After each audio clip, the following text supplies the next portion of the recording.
Bonsoir à toutes, bonsoir à tous, bienvenue sur Voyage au bout de la nuit, votre émission préférée de C8. Bah oui, ici on lit des bouquins et pas qu'un peu. On va poursuivre la lecture de La Petite Roque, qui est une nouvelle de Guy de Maupassant. C'est un recueil de nouvelles que j'ai avec moi. Je ne sais pas si on aura le temps de finir La Petite Roque. Sûrement, je pense qu'on aura le temps de la finir. En tout cas, c'est une nouvelle assez sordide, puisque c'est une petite fille qui a été retrouvée morte au bord d'une rivière. Elle a été violée et étranglée.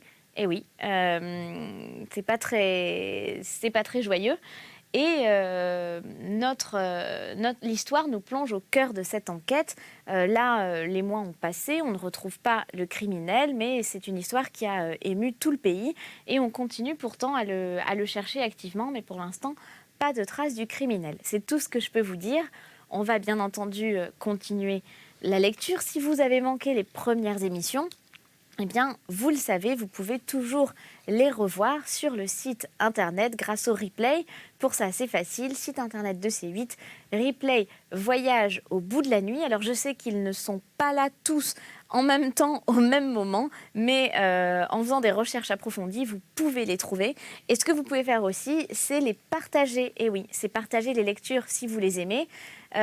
C'est comme ça que l'émission continue de vivre, c'est grâce à vous, avec ce petit hashtag VBN pour Voyage au bout de la nuit, qui vous servira de boussole au sein des réseaux sociaux. Je vais continuer donc la lecture, comme je vous le disais.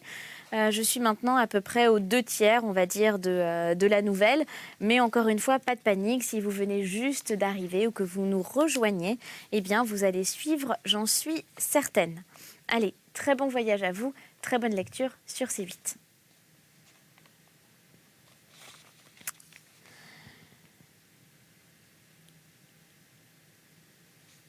Ah oui, petite explication. Au moment de notre lecture, il y a monsieur le maire qui vient de faire couper un énorme hêtre très proche de l'endroit où la petite Roque, c'est le nom de la petite fille, a été retrouvée.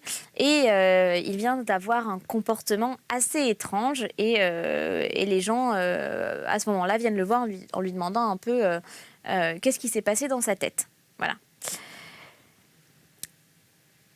C'était une bêtise, il l'avouait. Mais tout le monde a de ces minutes d'insanité et de ces tentations d'une stupidité puérile.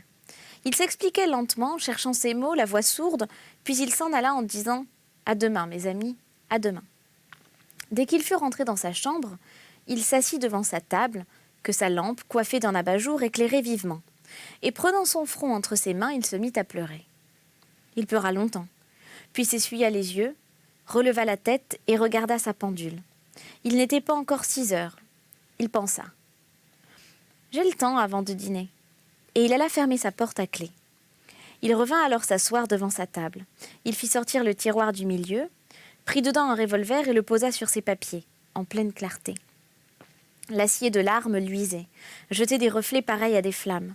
Renardet le contempla quelque temps avec l'œil trouble d'un homme ivre, puis il se leva et se mit à marcher. Il allait d'un bout à l'autre de l'appartement, et de temps en temps s'arrêtait pour repartir aussitôt. Soudain, il ouvrit la porte de son cabinet de toilette, trempa une serviette dans la cruche à eau et se mouilla le front comme il l'avait fait le matin du crime. Puis il se remit à marcher. Chaque fois qu'il passait devant sa table, l'arme brillante attirait son regard, sollicitait sa main, mais il guettait la pendule en pensant « J'ai encore le temps ». La demie de 6 heures sonna. Il prit alors le revolver, ouvrit la bouche toute grande avec une affreuse grimace et enfonça le canon dedans comme s'il eût voulu l'avaler. Il resta ainsi quelques secondes immobile, le doigt sur la gâchette, puis brusquement, secoué par un frisson d'horreur, il cracha le pistolet sur le tapis. Et il retomba sur son fauteuil en sanglotant. « Je peux pas, je n'ose pas, mon Dieu. Comment faire pour avoir le courage de me tuer ?» On frappait à la porte. Il se dressa, affolé. Un domestique disait « Le dîner de monsieur est prêt. » Alors il répondit « C'est bien, je descends. » Alors il ramassa l'arme, l'enferma de nouveau dans le tiroir, puis se regarda dans la glace de la cheminée pour voir si son visage ne lui semblait pas trop convulsé. Il était rouge, comme toujours, un peu plus rouge peut-être. Voilà tout. Il descendit et se mit à table. il mangea lentement, en homme qui veut faire traîner le repas, qui ne veut point se retrouver seul avec lui-même. Puis il fuma plusieurs pipes dans la salle pendant qu'on desservait. Puis il remonta dans sa chambre. Dès qu'il s'y fut enfermé, il regarda sous son lit, ouvrit toutes ses armoires, explora tous les coins, fouilla tous les meubles. Il alluma ensuite les bougies de sa cheminée, et tournant plusieurs fois sur lui-même, parcourut de l'œil tout l'appartement avec une angoisse d'épouvante qui lui crispait la face. Car il savait bien qu'il allait la voir, comme toutes les nuits, la petite fille qu'il avait violée, puis étranglée. Toutes les nuits, l'odieuse vision recommençait. C'était d'abord dans ses oreilles une sorte de ronflement, comme le bruit d'une machine à battre ou le passage lointain d'un train sur un pont. Il commençait alors à halter, à étouffer, et il lui fallait déboutonner son col de chemise et sa ceinture. Il marchait pour faire circuler le sang, il essayait de lire, il essayait de chanter. C'était en vain. Sa pensée, malgré lui, retournait au jour du meurtre, et le lui faisait recommencer, dans ses détails les plus secrets, avec toutes ses émotions les plus violentes, de la première minute à la dernière. Il avait senti en se levant ce matin-là, le matin de l'horrible jour, un peu d'étourdissement et de migraine qu'il attribuait à la chaleur, de sorte qu'il était resté dans sa chambre jusqu'à l'appel du déjeuner. Après le repas, il avait fait la sieste, puis il était sorti vers la fin de l'après-midi pour respirer la brise fraîche et calmante sous les arbres de sa futaie. Mais dès qu'il fut dehors, l'air lourd et brûlant de la plaine l'oppressa davantage. Le soleil encore haut dans le ciel versait sur la terre calcinée, sèche et assoiffée des flots de lumière ardente. Aucun souffle de vent ne remuait les feuilles. Toutes les bêtes, les oiseaux, les sauterelles elles-mêmes se taisaient. Renardet gagna les grands arbres et se mit à marcher sur la mousse où la brindille évaporait un peu de fraîcheur sous l'immense toiture de branches. Mais il se sentait mal à l'aise. Il lui semblait qu'une main inconnue, invisible, lui serrait le cou. Il ne songeait presque à rien, ayant d'ordinaire peu d'idées dans sa tête. Seule une pensée vague le hantait depuis 3 mois, la pensée de se remarier. Il souffrait de vivre seul, il en souffrait moralement et physiquement. Habitué depuis 10 ans à sentir une femme près de lui, accoutumé à sa présence de tous les instants, à son étreinte quotidienne, il avait besoin d'un besoin impérieux et confus de son contact incessant et de son baiser régulier. Depuis la mort de Madame Renardet, il souffrait sans cesse, sans bien comprendre pourquoi. Il souffrait de ne plus sentir sa robe frôler ses jambes, tout le jour, et de ne plus pouvoir se calmer et s'affaiblir entre ses bras surtout. Il était veuf depuis 6 mois, et il cherchait déjà dans les environs quelle jeune fille ou quelle veuve il pourrait épouser lorsque son deuil serait fini. Il avait une âme chaste, mais logée dans un corps puissant d'Hercule, et des images charnelles commençaient à troubler son sommeil et ses veilles.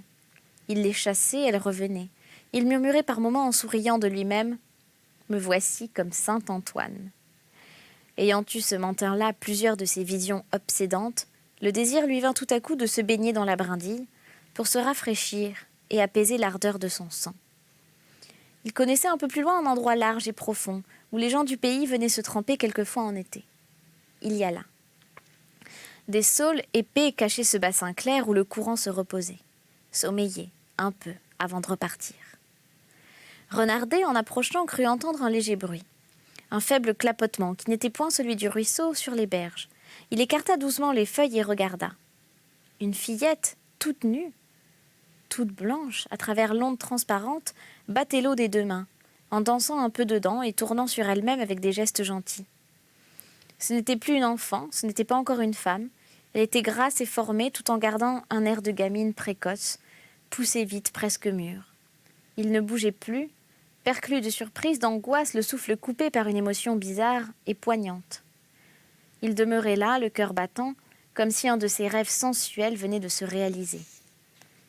Comme si une fée impure eût fait apparaître devant lui cet être troublant et trop jeune. Cette petite Vénus paysanne, née dans les bouillons du ruisselet, comme l'autre, la grande, dans les vagues de la mer. Soudain, l'enfant sortit du bain, et sans le voir, s'en vint vers lui pour chercher ses hardes et se rhabiller. À mesure qu'elle approchait à petits pas hésitants, par crainte des cailloux pointus, il se sentait poussé vers elle, par une force irrésistible, par un emportement bestial qui soulevait toute sa chair, affolait son âme et le faisait trembler des pieds à la tête. Elle resta debout quelques secondes derrière le saule qui le cachait. Alors, perdant toute raison, il ouvrit ses branches, se rua sur elle et la saisit dans ses bras. Elle tomba, trop effarée pour résister, trop épouvantée pour appeler, et il la posséda sans comprendre ce qu'il faisait. Il se réveilla de son crime, comme on se réveille d'un cauchemar. L'enfant commençait à pleurer. Il dit « Tais-toi, mais tais-toi donc, je te donnerai de l'argent ». Mais elle n'écoutait pas, elle sanglotait. Il reprit « Mais tais-toi donc, tais-toi donc, tais-toi ». Elle hurla en se tordant pour s'échapper.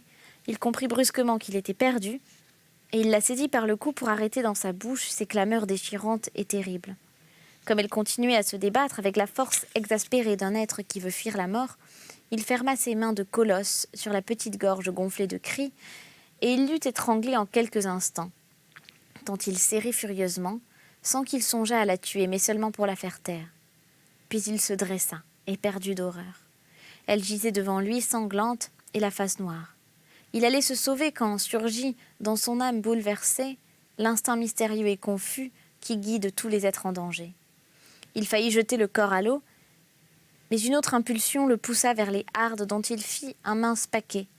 Alors, comme il avait de la ficelle dans ses poches, il le lia et le cacha dans un trou profond du ruisseau, sous un tronc d'arbre dont le pied baignait dans la brindille.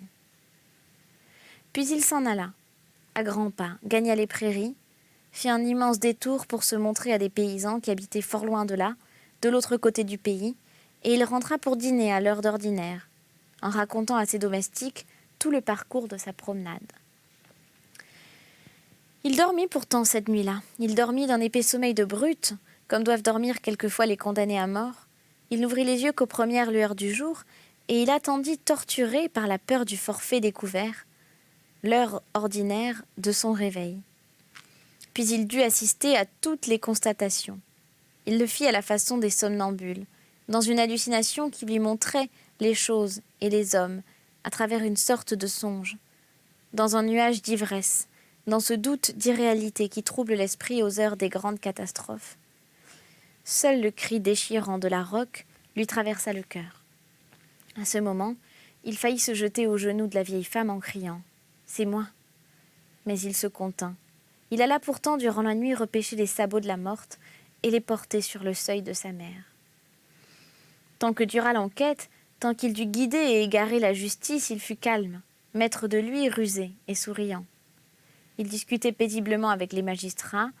Toutes les suppositions qui lui passaient par l'esprit combattaient leurs opinions, démolissaient leurs raisonnements. Il prenait même un certain plaisir âcre et douloureux à troubler leurs perquisitions, à embrouiller leurs idées, à innocenter ceux qu'il suspectait. Mais à partir du jour où les recherches furent abandonnées, il devint peu à peu nerveux, plus excitable encore quelquefois. Les bruits soudains le faisaient sauter de peur. Il frémissait pour la moindre chose, tressaillait parfois des pieds à la tête quand une mouche se posait sur son front. Alors un besoin impérieux de mouvement l'envahit, le força à des courses prodigieuses, le tint debout des nuits entières, marchant à travers sa chambre. Ce n'était point qu'il fût harcelé par des remords. Sa nature brutale ne se prêtait à aucune nuance de sentiment ou de crainte morale. Homme d'énergie et même de violence, né pour faire la guerre, ravager les pays conquis et massacrer les vaincus, pleins d'instincts sauvages, de chasseurs et de batailleurs. Il ne comptait guère la vie humaine. Bien qu'il respectât l'Église par politique, il ne croyait ni à Dieu ni au diable, n'attendant par conséquent, dans une autre vie, ni châtiment, ni récompense de ses actes en celle-ci. Il gardait pour toute croyance une vague philosophie faite de toutes les idées des encyclopédistes du siècle dernier. Et il considérait la religion comme une sanction morale de la loi, l'une et l'autre ayant été inventées par les hommes pour régler les rapports sociaux. Tuer quelqu'un en duel, ou à la guerre, ou dans une querelle, ou par accident, ou par vengeance, ou même par forfanterie, lui eût semblé une chose amusante et crâne, et n'eût pas laissé plus de traces en son esprit que le coup de fusil sur un lièvre. Mais il avait ressenti une émotion profonde du meurtre de cet enfant. Il l'avait commis d'abord dans l'affolement d'une ivresse irrésistible, dans une espèce de tempête sensuelle emportant sa raison. Et il avait gardé au cœur, gardé dans sa chair, gardé sur ses lèvres, gardé jusque dans ses doigts d'assassin une sorte d'amour bestial, en même temps qu'une horreur épouvantée pour cette fillette surprise par lui et tuée lâchement. À tout instant, sa pensée revenait à cette scène horrible, et bien qu'il s'efforçât de chasser cette image, qu'il l'écarta avec terreur, avec dégoût, il la sentait rôder dans son esprit et autour de lui, attendant sans cesse le moment de réapparaître. Alors, il eut peur des soirs, peur de l'ombre tombant autour de lui. Il ne savait pas encore pourquoi les ténèbres lui semblaient effrayantes, mais il les redoutait d'instinct. Il les sentait peuplées de terreur. Le jour clair ne se prête point aux épouvantes. On y voit les choses et les êtres. Aussi, n'y rencontre-t-on que les choses de la nuit opaque, plus épaisse que des murailles et vide, la nuit infinie, si noire, si vaste, où l'on peut frôler d'épouvantables choses, la nuit où l'on sent errer, rôder l'effroi mystérieux, lui paraissait cacher un danger inconnu, proche et menaçant. Lequel ? Il le sut bientôt, comme il était dans son fauteuil assez tard un soir qu'il ne dormait pas, il crut voir remuer le rideau de la fenêtre. Il attendit, inquiet, le cœur battant. La draperie ne bougeait plus. Puis soudain elle s'agita de nouveau, du moins il pensa qu'elle s'agitait. Il n'osait point se relever, il n'osait plus respirer, et pourtant il était brave. Il s'était battu souvent, et il aurait aimé découvrir chez lui des voleurs. Était-il vrai qu'il remuait ce rideau ? Il se le demandait, craignant d'être trompé par ses yeux. C'était si peu de choses d'ailleurs. Un léger frisson de l'étoffe, une sorte de tremblement, des plis, à peine une ondulation comme celle que produit le vent. Renardet demeurait les yeux fixes, le cou tendu, et brusquement il se leva. Honteux de sa peur, fit 4 pas, saisit la draperie à 2 mains et l'écarta largement. Il ne vit rien d'abord que les vitres noires comme des plaques d'encre luisante. La nuit, la grande nuit impénétrable s'étendait par derrière, jusqu'à l'invisible horizon. Il restait debout en face de cette ombre illimitée, et tout à coup il aperçut une lueur mouvante qui semblait éloignée. Alors il approcha son visage du carreau, pensant qu'un pêcheur d'écrevisses braconnait sans doute dans la brindille, car il était minuit passé, et cette lueur rampait au bord de l'eau, sous la futaie.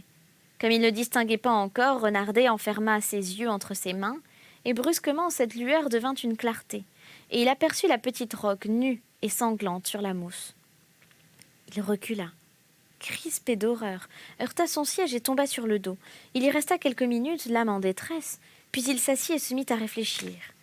Il avait eu une hallucination, voilà tout, une hallucination venue de ce qu'un maraudeur de nuit marchait au bord de l'eau, avec son fanal. Quoi d'étonnant d'ailleurs à ce que le souvenir de son crime jetant en lui parfois la vision de la morte. S'étant relevé, il but un verre d'eau, puis s'assit. Il songeait. Que vais-je faire si cela recommence ? Et cela recommencerait. Il le sentait, il en était sûr. Déjà la fenêtre sollicitait son regard, l'appelait, l'attirait pour ne plus la voir. Il tourna sa chaise, puis il prit un livre et essaya de le lire. Mais il sembla entendre bientôt s'agiter quelque chose derrière lui. Et il fit brusquement pivoter sur un pied son fauteuil. Le rideau remuait encore. Certes, il avait remué cette fois. Et il n'en pouvait plus douter. Il s'élança et le saisit d'une main si brutale qu'il le jeta bas avec sa galanterie. Tout était noir. Il respira avec la joie d'un homme dont on vient de sauver la vie. Donc il retourna s'asseoir, presque aussitôt, le désir le reprit de regarder de nouveau par la fenêtre. Depuis le rideau était tombé, elle faisait une sorte de trou sombre, attirant redoutable sur la campagne obscure. Pour ne point céder à cette dangereuse tentation, il se dévêtit, souffla ses lumières, se coucha et ferma les yeux. Et on va marquer une courte pause avant de se plonger à nouveau dans l'enquête de cette histoire, enquête à moitié résolue puisqu'on sait que c'est le maire qui a commis ce forfait, mais on ne connaît pas la fin et on va voir s'il sera pris ou pas ou comment cette histoire va tourner. En tout cas, ce qui est sûr, c'est qu'elle a déjà tourné au vinaigre. Ce qui est sûr, c'est qu'il est déjà très tard. Alors, je vous souhaite une très belle nuit si vous allez vous coucher. Et pour les plus nocturnes d'entre vous, eh bien, je vous retrouve tout de suite pour la suite de cette émission. Merci et à très vite sur C8. Ciao!